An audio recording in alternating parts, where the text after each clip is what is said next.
Delta V is a first-person, open-area 3D survival platformer. That's a lot of descriptive words, but obviously doesn't actually tell you much about what this game is.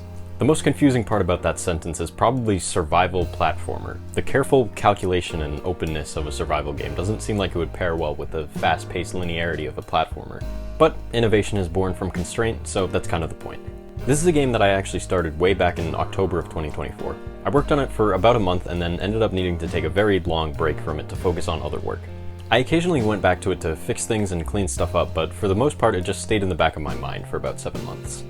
I consider myself to be mainly a systems and mechanics programmer / designer. I'm by no means a level designer, but the slight problem with making a platformer is that of all game genres, platformers are the one where level design is the most important, because the challenge or obstacle the player needs to overcome to progress is the level.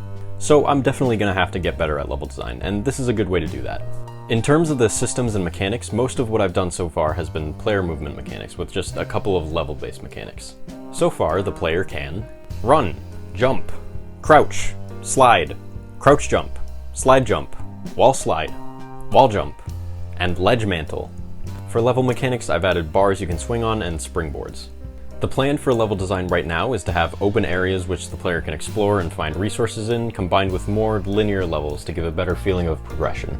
The first open area will be this sort of empty, abandoned city. You may notice that there isn't really any actual level here, just a couple of random platforms and a ton of buildings in the background. Like I said earlier, level design is not my strong suit, so I've been putting it off to focus more on the mechanics and systems.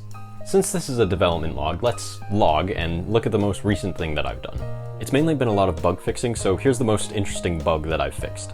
Or at least the one that drove me the most insane. So I noticed that when I move forward, for the first maybe second of that movement, I would move to the side a little. This happened almost no matter what direction I was facing, and at first it made no sense to me why this was happening. To explain this well, I'm going to have to give a rough breakdown of the player's movement code. So every frame the player moves by a certain amount in a certain direction based on its velocity variable. Velocity is a vector, which is basically just an arrow, and there are two important things we need to know about it: where it's pointing and how long it is. There's two ways that we can represent these things, either with its angle from a reference line combined with its length, or we can break it into its components, which basically tell us how far in each direction we need to go to get from the beginning of the vector to the end of it. And with that, congratulations, you've just learned everything from day one of a college physics course. Now, this is a 3D game, which means we're working with three-dimensional vectors, but our only method of movement in the Y dimension is jumping and falling, which means that for the most part we can treat the player's velocity as if it's a two-dimensional vector along the X and Z axes, and just ignore the Y axis because that's all being handled by gravity. The last thing you need to know to understand why this was happening is that the player takes about a second to accelerate up to their top speed when they start moving. This acceleration value increases the player's velocity in both directions by a certain amount every frame that they're holding forward. The problem is that it was increasing the velocity in both directions by the same amount. That's an issue because if I want to move in, say, this direction, I'll have to move more on the Z-axis than I would on the X-axis. But because the acceleration value increases the player's velocity in both directions equally, I end up going this way instead until I get to the maximum velocity in the X direction, at which point I stop accelerating in the X direction and continue accelerating in the Z direction until it reaches the top velocity there too, giving us that weird curvy motion that we saw earlier. Fixing this is actually pretty simple. I already know the direction that the player is supposed to be moving. It's stored in this dir variable, which is short for direction. So all I have to do is multiply the acceleration by the respective component of dir, and that'll make sure that the acceleration matches up with the intended velocity.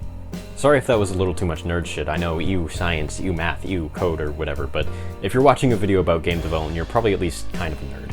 One last thing you might be wondering is, what's the story here? What is this desolate, foggy, concrete city that we're in? Why are we here and where are we going? Well, I don't want to reveal a lot right now, but I will say that this is very much a post-apocalyptic world. In terms of who we're playing as, where we are, and how did the world end up like this, you'll just have to stay tuned. Some of you may also be wondering about that underwater farming game I was working on, and unfortunately, since that's a group project, it isn't really up to me how much progress gets made on it. I've been trying to get the other team members hyped about it, but some of them just kind of aren't.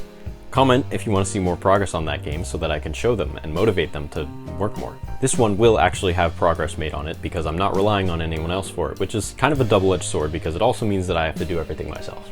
So, thank you for watching, like and sub if you enjoyed, and stay tuned for next week.